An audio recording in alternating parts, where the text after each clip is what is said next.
This is RJ-Carbone, and you're listening to BD4. Anthony for three. Bang!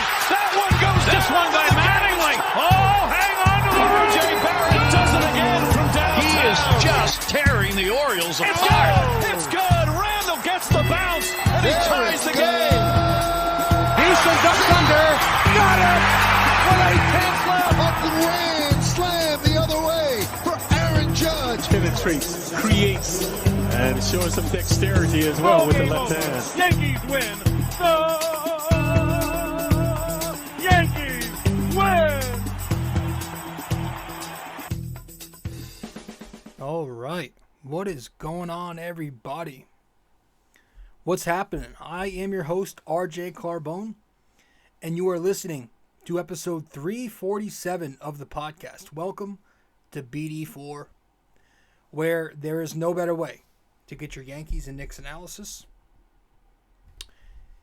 We also do MMA now, too. We do the Yankees every series, the Knicks every game, and MMA on the weekends, which this episode should be out by the weekend, Friday or Saturday. What's today? Is today Friday? So as I'm recording, let's check this up. It is a Friday, the 27th. So this episode 25th. This episode should be out by Saturday, the 26th. All right. So we're talking MMA. We're talking the Knicks. It's another 2-in-1 episode tonight. We'll start off by talking about this upcoming UFC Fight Night card. And then a little later into the show, we'll talk about this Knicks victory, which was definitely my favorite win of the year, far and away. And, welcome to the show. Once again, episode 347 of BD4. I'm your host, RJ. If you are new here to the podcast, be sure to subscribe. You can find this podcast on many platforms. We are on Apple Podcasts, SoundCloud, Spotify, Google Podcasts, Anchor, Stitcher, Breaker, Overcast, Castro, many listening platforms. You can also watch the podcast on both YouTube and Spotify. But if you want to listen to the show, and if you happen to be listening to the show on Apple Podcasts, be sure to give us a 5-star rating and review. This is currently a 5-star show, and we would like to keep it that way. If you want to share the podcast, be sure to do that with your friends on social media. And while you're on your social media account, be sure to follow me, RJ Carbone on Facebook, and Rob J. Carbone is the handle for my Instagram. I post during the games on Facebook, and I post a lot of junk on my Instagram too. I'll post some funny shit, some offensive comedy. I love dark comedy on my stories, but most of the time, I say 90% of my content on Instagram is going to be me publishing my content. So follow me on both of those platforms. You can also subscribe to the blog that I write. If you go to ultimatesportsnetworks.com/author/RJ-Carbone. Once again, if you visit ultimatesportsnetworks.com/author/RJ-Carbone, you will find my blog titled The Bomber Bocker Blog, where I write recaps of the Yankees and the Knicks, write about them both those teams. I've been slacking a lot lately on the Knicks. We'll get back to that, don't worry. But if you do subscribe to the blog, the Bomber Bocker Blog, be sure to do it using code 6A2841ERJC. This way you get a discount, $7.99 a month. You get access to every full article, and you get a discount on merch. That all out of the way, we are going to head to our first break, and we'll dive into this episode talking about some MMA. All right? Hopefully we can keep this episode entertaining. It might be a little longer. Hopefully you guys enjoy it, though. And, this should be out by Saturday, the very latest, because it is a preview.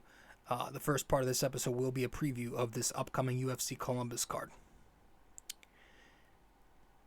I've been focused so much on this on UFC lately because I'm still like Like I've been watching highlights of that most recent London card, which it has potential to be the fight of the year, the card of the year, as a non-pay-per-view. So it was amazing. But this one's gonna be cool too. It's kind of a quieter card, but it has a lot of names I do know, so I'm gonna be into it.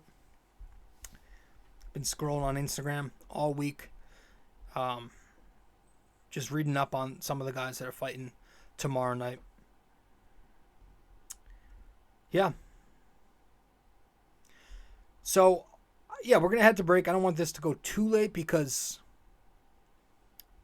I want to be able to put this up in time and not sleep so late.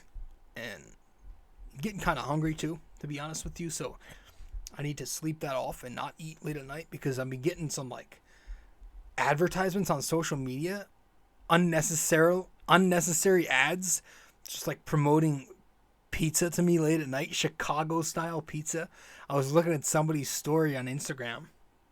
Somebody was it was Brandon Schaub, and he's in Chicago for a show, and he's posting like photos of Chicago style pizza, which, unpopular opinion here, as somebody from the New York, New Jersey area, I live like right on the edge of Jersey, like a half hour from New York. I really do like Chicago style pizza, and I know that's unpopular, but it's good, dude. It's like tomato cake, but it's really good. But yeah, for some reason, food late at night, scrolling on my Instagram, it's like popping up on my algorithm. It's just like telling me to get fat. I'm in a good mood because the Knicks had an excellent win, and I really want to get to them. But we'll start with some UFC, head to our first break, be right back, stay with us.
All right, welcome back to the show. You are listening to, or maybe watching, BD4, where there's no better way to get your Yankees and Knicks analysis. We also do MMA now too. Yankees every series, Knicks every game, MMA on the weekends. So, I am excited for tomorrow night because I do know, although it is considered a quiet card, as somebody who is, 2 years into the UFC as a fan, going on 3, fairly new, when you find a card with a lot of fighters that you do know, you're into it. So I want to talk a little bit about this card. We'll preview it. Won't be too long.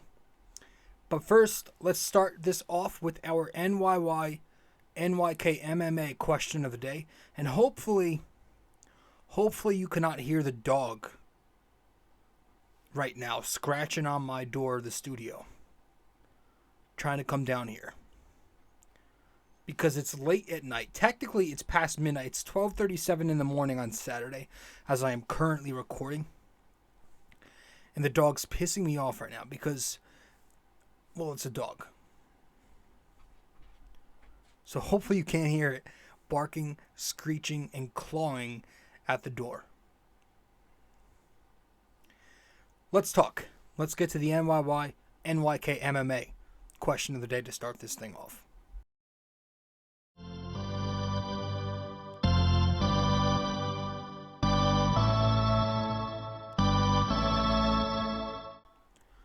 You see, I've been so busy lately, I forgot to change the little soundtrack theme to Bruce Buffer there. I usually have Bruce Buffer doing the It's Time, but instead I accidentally kept the Knicks soundtrack, the MSG, the Madison Square Garden theme there to open up this question. But anyways, episode 347, our NYY-NYK-MMA question of the day.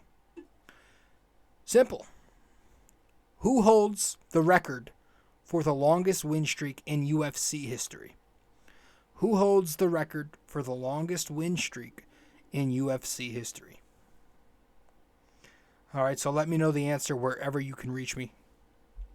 If you get it correct, I will give you your social media handle, maybe your podcast, your blog, anything you want me to give a shout out to, I will. I'll plug it in the next episode. If you do not get the answer correct, but you at least attempt to guess the answer, I will let you know what the answer is in the next episode. With that out of the way, let's talk some UFC.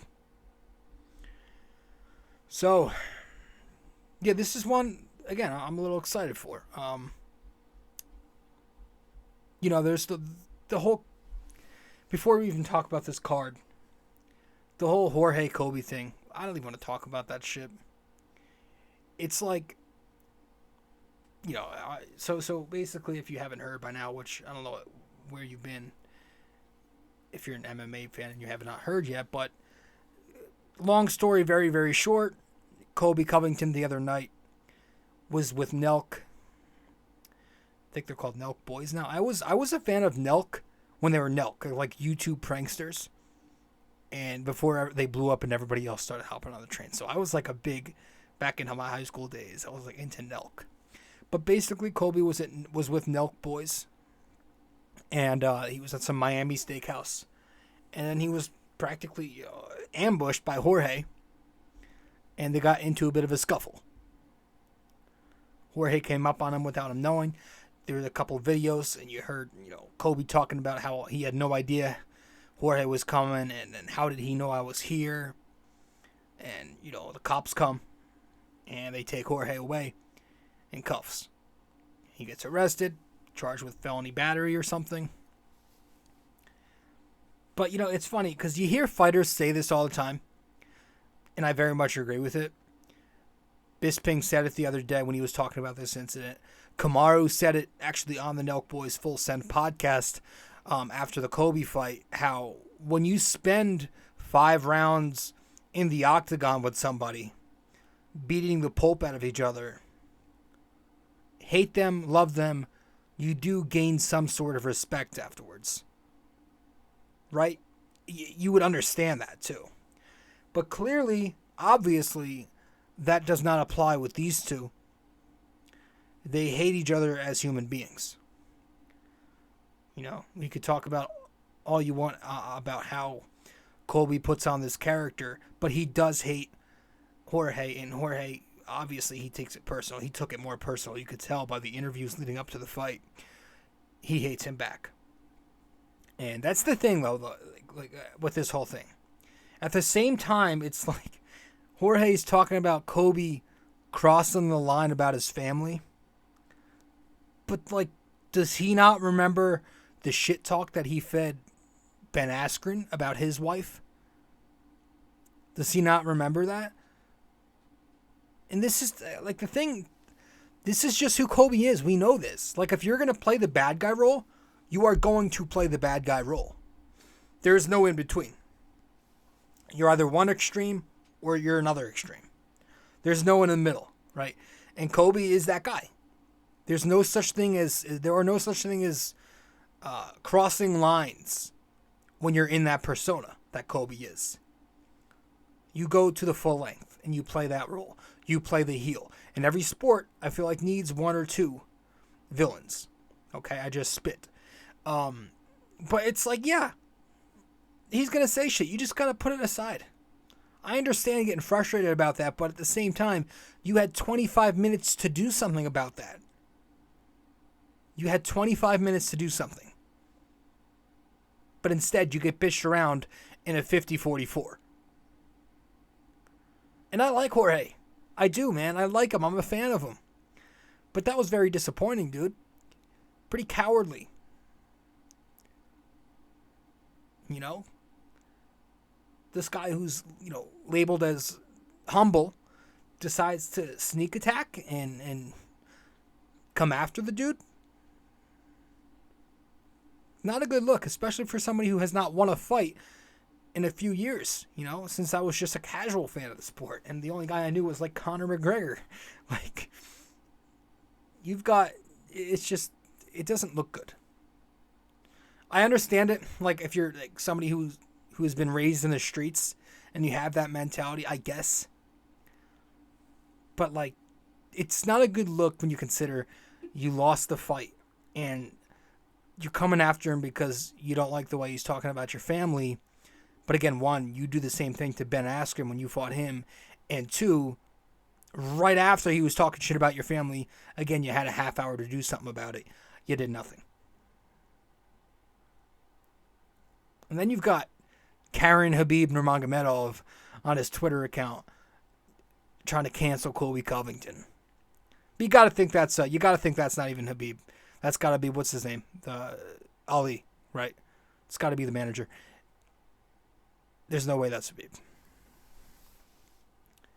But yeah, I mean, the whole thing is just stupid. I don't even like that I'm bringing it up right now. Colby wins the fight, the actual fight, the real fight, and that's all that matters. This does not change anything. I know Colby lost a tooth. I think Jorge had to get stitches on his knuckles. Colby won the fight, the only fight. End of story. And I like Jorge, but it was a little weird to me.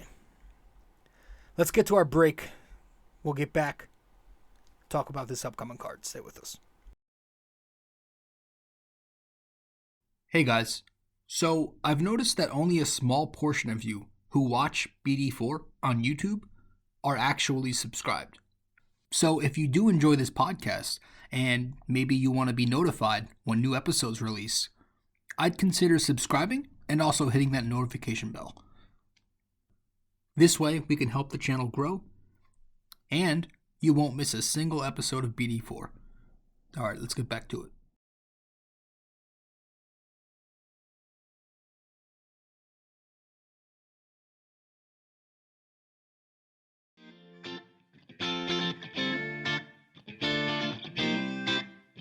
So, if you guys want to follow me on social media, be sure to do so right now.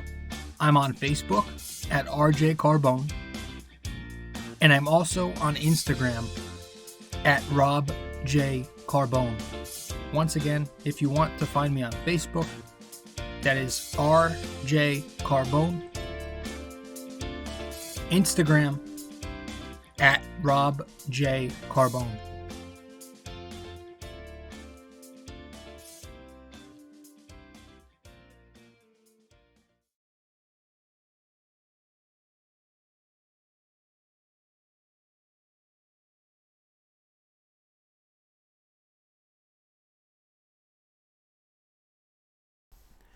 All right, welcome back to the show, episode 347 of the podcast. Again, I'm your host, RJ Carbone. You're listening to BD4. Maybe you're watching BD4. Yeah, man, it's going to be interesting. UFC Columbus starting off tonight, technically tonight as I'm recording. And as you're listening, definitely tonight. So I know a few fights in this. I know the Jennifer Maia versus, I'm going to try not to butcher her name, Furo? I think it's Furo. Jennifer Maia is 19-8-1 in MMA. Furo is 8-1. I know that Furo is and please, I'm praying that I'm pronouncing her name correctly. She's an up-and-coming prospect in the women's flyweight division. She is currently 3-0 in the UFC. She's a 32-year-old. Her last fight came in October of 2021. She's got great range control. She's pretty good in the clinch, and a very solid striker. She's a big fighter too compared to Jennifer Maia. She's got 3 inches on her in height.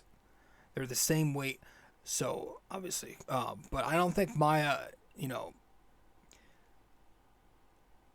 I don't know if she wins this because I don't know if she's going to be able to take her down.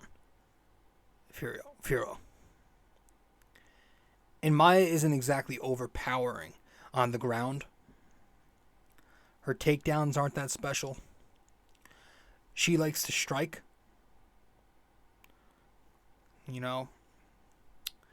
Although she's pretty good in top position when she is on the ground. But I do think Furo takes this fight. I do. I think I'll give credit to Maia, though, because this is obviously a fighter that went toe-to-toe with Valentina for 5 rounds, right? She had some good moments during that fight, too. I remember watching that fight. And then she beat Jessica Ai, her following fight. But now she's coming off her most recent fight. She's coming off a loss to Caitlin Chookagian. And, she was just completely dominated in that fight for all 3 rounds. I remember watching that one, too. So it's going to be, this is one of the earlier prelims. But as you get to the final prelim fight, the main featured prelim fight of the night, before we get to the main card, you got Neil Magny going up against Griffin. Griffin's a good striker. I've seen him fight a few times, not a lot. He's had a couple of good KO victories in his career. He's got a great right hand. But that's really all I know about him, honestly, to give much of an opinion on this fight. I'd have to be talking about Magny, who I know more on. I like Magny. What was his most recent fight? It was like a year ago against Jeff Neal. The summer of 2021 or the spring of 21. Yeah, and he won that fight. He's got great work ethic. You hear all the time about his ethic. He's always in the gym. He's got the cardio for it. He's got great range himself. He's got a good resume. He's fought some good, tough competition, too. I mean, he's fought guys like Robbie Lawler. He's fought Michael Chiesa, Ponzinibbio, Rafael Dos Anjos, Carlos Condit, who I think just retired, Damian Maia, Kelvin Gastelum. Some great wrestlers in there. So I think, I think I'm going to go with Magny in this one. Which actually, I think I featured him in my parlay, which we're going to get to in a second. One of the fights, I think it's the second fight on the main card, is, hold on here, let me just switch the slide. Is, Oleinik versus Latifi. It's a heavyweight bout. I know Oleinik is a veteran of the fight game. This guy, he's going to be looking for his 60th win tomorrow night. He is 59-16-1 in professional MMA. It's crazy. He's 8-7 in the UFC. He has lost his last 3 fights versus some tough competition. Derek Lewis, Chris Daukaus, and Spivak. He's a guy who can submit you. I think that's how he wins most of his fights. He can get you on the ground and get the sub. But he's also a pretty powerful striker, especially with the leg kicks. It's just not at the same volume as I think Latifi will bring. I think Latifi is a very strong striker, but has a great volume. He's got the knockout power, and he's going to do it, persistently, if that's a word. But he's also a good grappler. He's got great takedown defense. I think it's 100%. But when he's on the ground, he can wrestle. His wrestling game is better offensively than Oleinik. So that's going to be a close one. I think that's also featured in my parlay, which we'll talk about in a second. It might be. I'm not sure. But, yeah. That's a fight that's on the main card. Also on the main card, I think it's the fight after that, the third fight on the main card. At 125, you're having Kai Kara-France going up against Askar Askarov. Kara-France obviously being the kickboxer, but he's also got good takedown defense himself. Whereas Askarov likes the takedown. He's going to attempt that takedown a lot, but he's also a good striker. I think if he can trap Kara-France against the cage, he's got a chance to take him down. I think he wins this fight. Because Kara-France, we've seen him struggle on the ground before. I think Kai wants to win this because, this is a guy who didn't he say after his last victory that he wants a title fight next, and he's not going to fight until he gets that. But I think if he is to win this, it's got to be a knockout. I'm rooting for him. I like watching him. I think he's a fun, unique fighter. I always like the kickboxer, but it'll be tough for him. He's definitely the underdog in this fight. As we go further on the main card, I think this might be before the co-main. Don't quote me on that, but it's at 170. It's Matt Brown, the veteran Matt Brown going against Barberena. Barberena is 16-8. Matt Brown 25-18. This will be, I believe, the last fight of his career before he retires, and it's in Columbus, so he'll probably have the crowd behind him. Matt Brown. So he's 41 years old. He's 41. He hasn't fought since June of 2021. Whereas Brian Barberena is kind of in his prime. He last fought in July, and then he fought again in December of 2021. So he's been more active of late. I think at age 32, almost 10 years younger, it's going to take a lot for Brown to win. I think Barberena, 32 years old, just has that youth. At some point, it does become about age. Although there's an exception. You could talk about Glover Teixeira being a champion at light heavyweight, but still, I don't know. This could be both ways because Barberena hasn't exactly been letting it up either of late. I think it's been since 2016 where Brian Barberena had his last win streak, and that was only a 2-fight win streak. Dates all the way back to 2016, so he's not been the same for a while. So this could go either way. A lot of fights on this card, the underdog, could be a good pick because they're all close. But yeah, we'll get to the two main events. The co-main event, Alexa Grasso going up against, I think, Joanne Wood.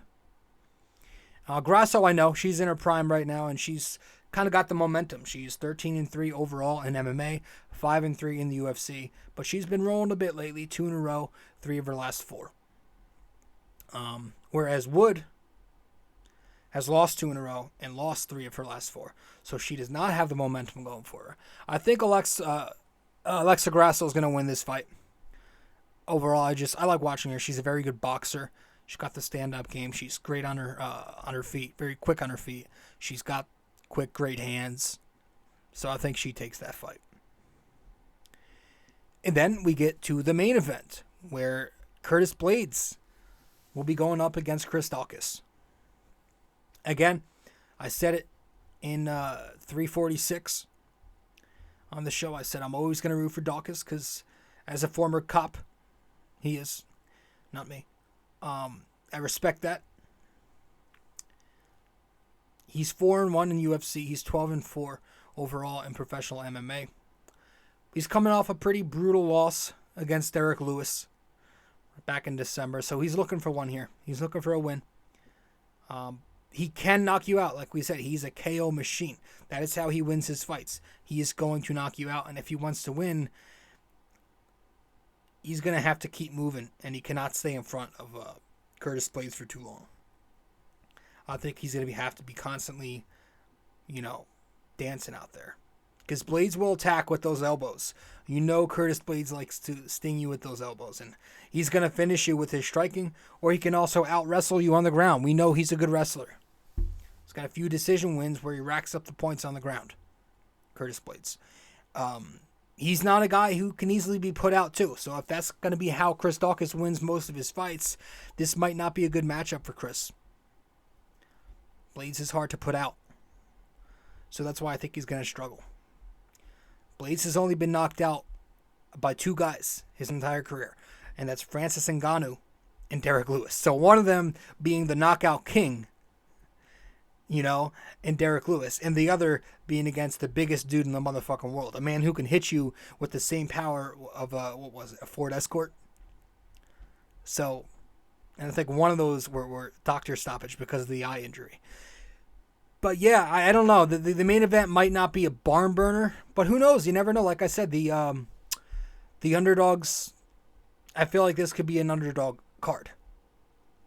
But yeah, that's my little preview for UFC Columbus.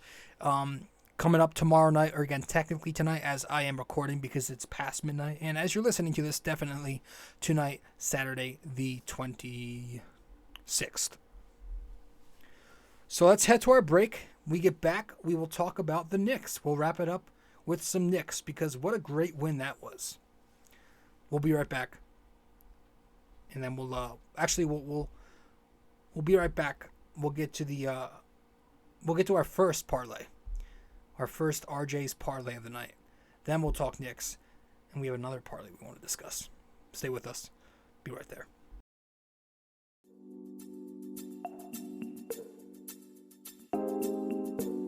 So BD4 is on so many platforms to listen to. You can listen to us on Apple Podcasts, Google Podcasts, SoundCloud. You can listen to us on Spotify. You can find us on our sponsor, Anchor, and many other listening platforms as well, wherever you get your podcast. But we are also available to watch on YouTube. So if you want to watch us on YouTube, go subscribe there. But if you prefer to listen to us, again, many listening platforms. Just be sure to subscribe, download, give us a rating, a review, comment, share the podcast, and all that fun stuff. This is BD4, where there's no better way to get your Yankees and Knicks analysis. All right, folks. Now, if you are listening to BD4 on Apple Podcasts, be sure to give us a 5-star rating and a review, if you so please. So once again, this is if you are listening to BD4 on Apple Podcasts, give us a 5-star rating and review. Thank you.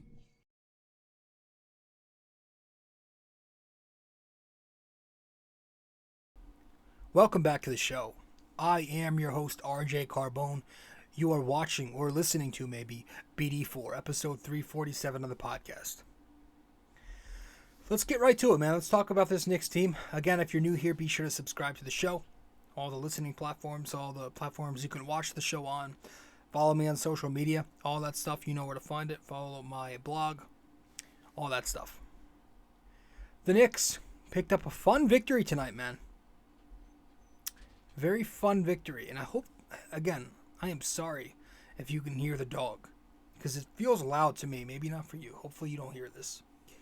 But, I mean, she is scratching at the door. The Knicks win 111-103. They defeat the Heat in Miami. So many things to talk about. I'm going to try to run through it quickly, but give you enough to formulate my own opinion here.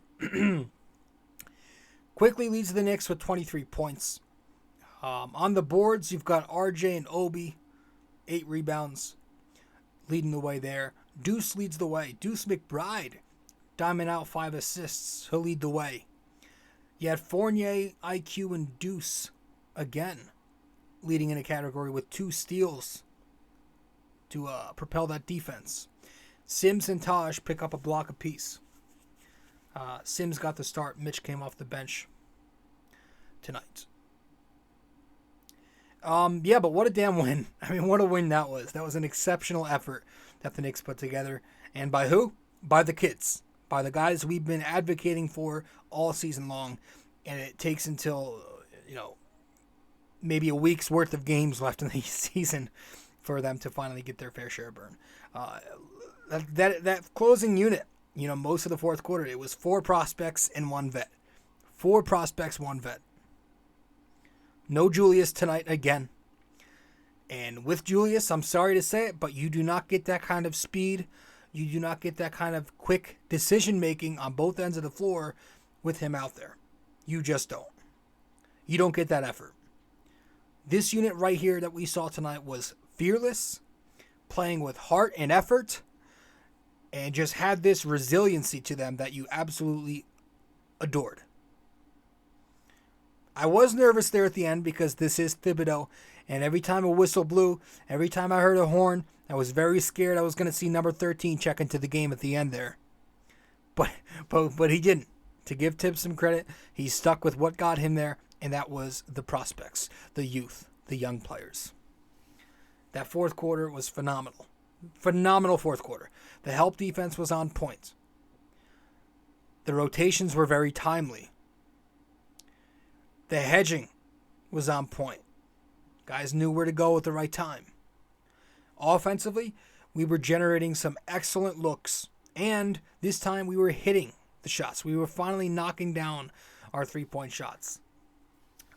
Quentin Grimes and Deuce McBride were exceptional down the stretch. Grimes had a pretty bad first half, but he comes alive down the stretch with key three-pointers. 3 of them, all 3 of his three-pointers came in the fourth, where he scored all 9 of his points. And Deuce McBride, if he starts playing like this more consistently, scored a couple of buckets tonight, knocked down a big 3 at the end in the fourth there. He created some offense with 5 assists, some lateral passing, some north to south passing. 4 of his 5 assists came in the fourth. He was a plus 16 tonight. If he can keep playing like that, and again, that point of attack defense is phenomenal, then you got to keep running him out there. Obi Toppin had a big impact tonight offensively in place of who? That's right, Randy. 15 more points, 8 more rebounds in 26 minutes of play. He was knocking down his threes again. He's been knocking down the 3 ball lately. Tonight he had 2 more threes from the corner and then on the wing, on the left side. But he also pulled up, I think it was in early fourth quarter, he pulls up for a baseline midi. Bream was even shocked. So he's been hot shooting lately, and if you pay attention, he's kind of working that inside-out game. And all of his shots are coming. They usually do come within the flow of the offense, too. His first basket of the night was a tip-in down low. Then he took himself outside for a couple of wide-open 3 balls. Catch and shoot. Ran the break late third quarter with a finger roll. And then, again, like we said, in that fourth quarter, he hits that pull-up jumper mid-range. Again, man, if you give Obi Toppin some more minutes, if you keep letting him go out there for 20, 25 minutes, and he gets consistent point guard production alongside him, he can have nights like this more often. Maybe he's not going to start averaging 15 and 8 right away, but I do think that can be the type of player he could become if you play him often and if you get him a stable point guard. Because he's playing really well.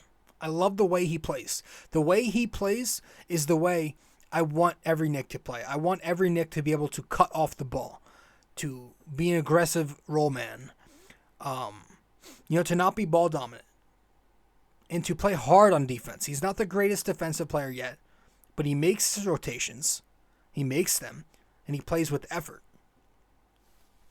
The team defense is going to come with effort. It's going to come with experience.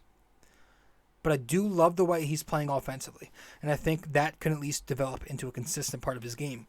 Does he get the minutes? Like I said in the last episode, if you have to shave 5 minutes off of Randall, 5 off of Taj, those are 10 more minutes you can give to Toppin, and right there you have him playing 20 to 25 minutes all of a sudden. Why not? At this point, what the hell's the hurt? I mean, if I was running the show, I would not put Julius out there anymore. I would pack his bags right now. Send him home to Dallas. Give me Brunson. I mean, shit. Yeah. But I think we're in a good spot with him if we can continue to play him. That's it. Just play the kid. Play the kid. He's deserved it. He really makes impact when he's out there. And this was a good defensive team in Miami. Good front court. Adebayo ain't no joke. And again, quickly, he's been a good catalyst lately. The fourth quarter tonight, again, he was running the show. Now, he didn't have the assist numbers tonight like he's been getting lately, but in 24 minutes, 3 assists versus 0 turnovers is very efficient. He scores 23 points, 6 for 12 shooting, 8 for 8 on the line. He's out there making key defensive plays, hunting for mismatches in the half court, using screens.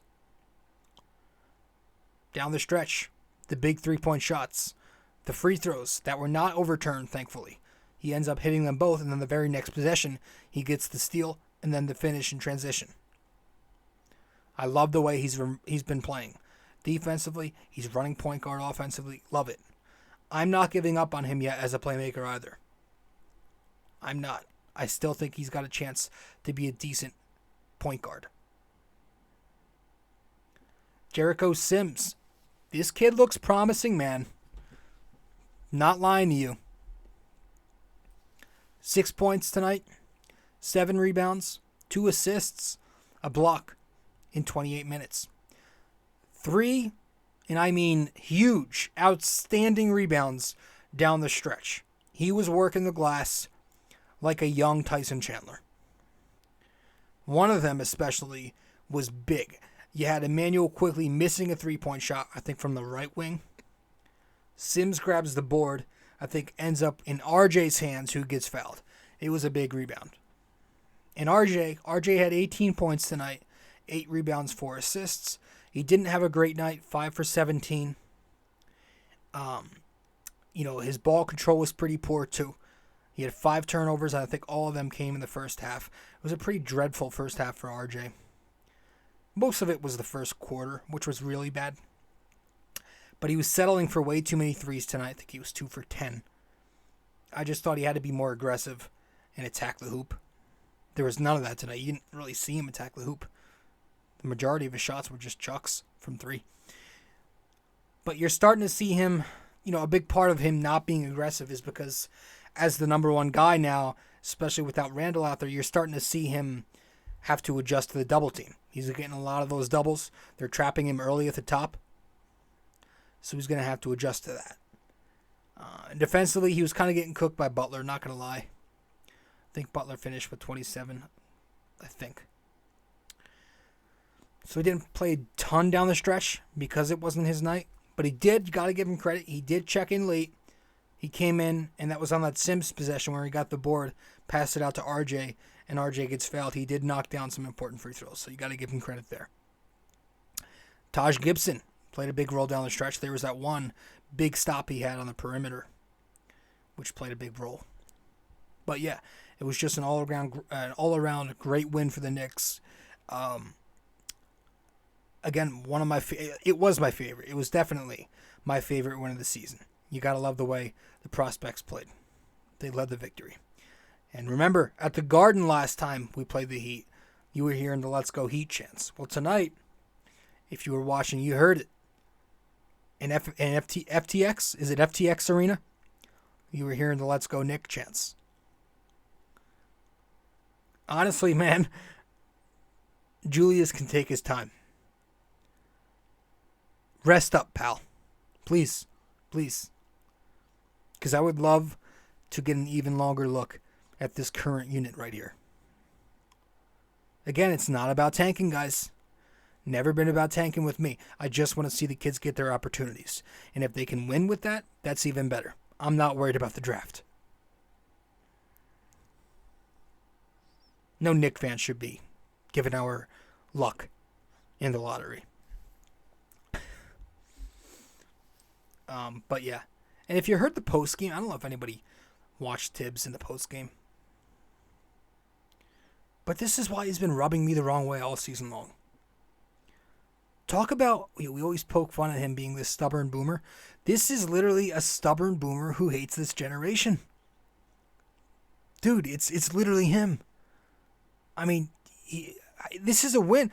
He got super defensive. Looked even more miserable than his norm. Making excuses in a game where we won. It was probably our best effort all season long.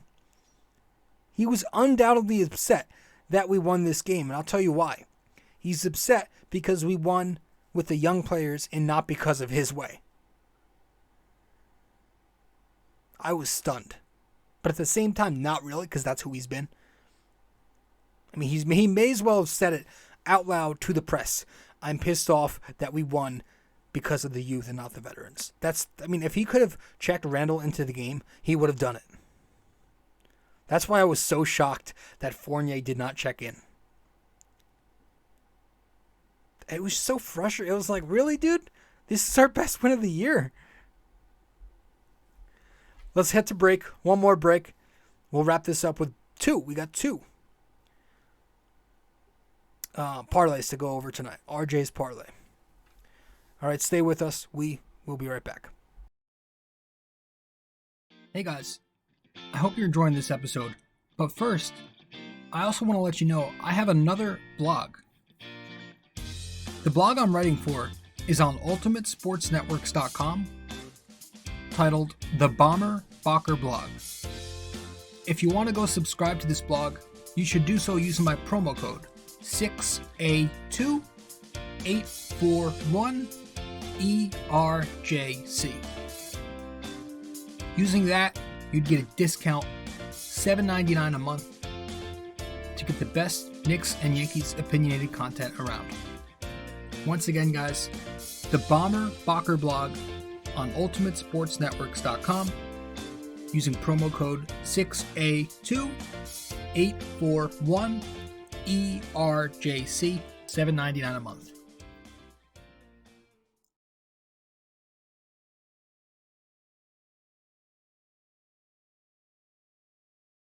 A custom wall tapestry is a surefire way to uplift any room's aesthetics with a personal touch. This 100% polyester wall tapestry comes with hemmed edges for extra durability, while its mildew and water-resistant properties ensure years' worth of decorating bliss. The advanced tapestry printing techniques guarantee crisp detail even for the craziest of designs in any of the multiple size choices. You can select a size of 26 by 36 inches, 51 by 60, 68 by 80, and 88 by 104. These wall tapestries usually ship in 7 to 10 business days, and the price ranges from $24.99 to $69.99, all dependent on the size you select. The Bomber Bacher Blog wall tapestries come in orange, gray, and black. But most importantly, be sure when purchasing a wall tapestry for the Bomber Bacher Blog that you use promo code 6A2841ERJC. 6A2841ERJC.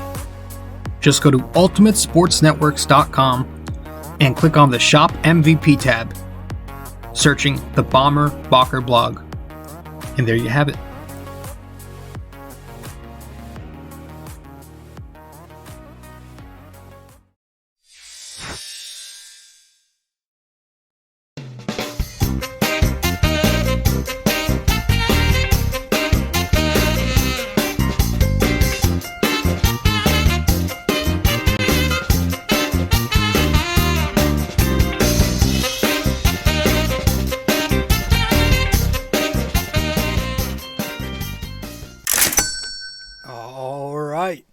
What is happening? Welcome back to the show, episode 347 of BD4.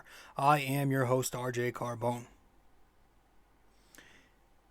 We were actually going to do this first parlay at the top of the show. Forgot to do that.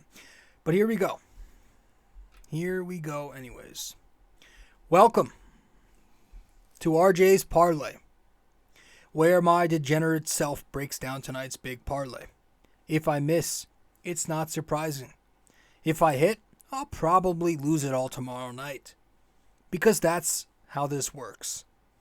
Welcome to RJ's parlay. So tonight's parlay, our first one at least, is actually going to have, these are fights for the upcoming card, so they have not happened yet. But got a good chance to. It's just a 3-pick parlay. I think that's where I'm going to hover now from now on. those 10 pick parlays, I usually end up hitting like 9 of those legs, and then the 10th one is just a fail. I think the 3 pick parlays around 200 to 400, plus 200 to plus 400 odds are where I want to live. So we'll see how this works. I've got Neil Magny on the money line versus, I think it's Max Griffin. I've also got Matt Brown and Brian Barberina going over 1.5 rounds in this fight. And then finally, I've got Alexa Grasso on the money line versus Wood. So it's a 3-pick parlay for plus 214 odds. And again, this is for UFC Columbus, the fight night card that starts Saturday night, the 26th. Saturday, the 26th, UFC Columbus. So that was my parlay. That's going to be my parlay. We already made the bet for this upcoming fight in a few hours. Let's get to our second of the day, of the episode. Our second RJ's parlay. Let's get to it.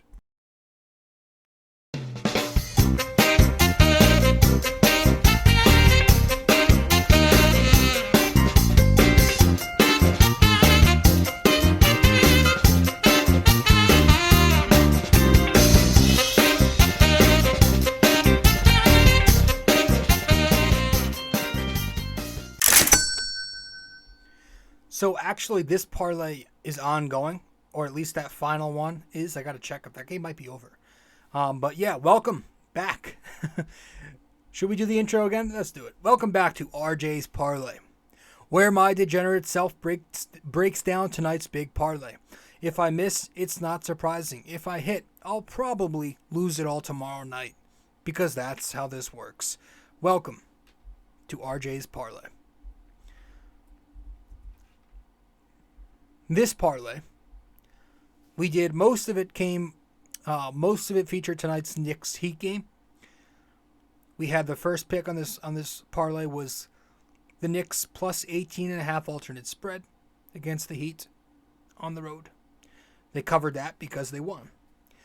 We had Barrett over 14.5 alternate points. I hit that. He finished with 18. We had Barrett over 1.5 alternate assists. We hit that. He finished with 4. I also had Jimmy Butler, over 14.5 alternate points. He had 20-something. Adebayo, over 9.5 alternate points. He was in double figures somewhere. And then lastly, which I'm going to check right now. Hopefully I hit this. I had Philadelphia 76ers on the money line going up against the Clippers in Los Angeles. Let's check on that. They were winning last time I checked. It was Philly at halftime. Hopefully. And if that cashes, then we win this one. This was plus 210 on 6 picks. Yes, they did win. Wow. Pretty big one, too. So good. We won. We hit it. There we go. Now, like I said, we'll probably lose all these earnings tomorrow night. All right, good. Nice win. All right, guys, that's it. That's all we've got for this episode. Again, hope you guys enjoyed the show. Talked a little UFC, the upcoming card, and we talked about the Knicks because they picked up a wonderful victory tonight. Again, my favorite victory of the season. That's all I've got for this episode, guys. Just made it under an hour, so hope you guys enjoyed it. And I'll see you in the next show. I'll see you in 348. All right, ciao.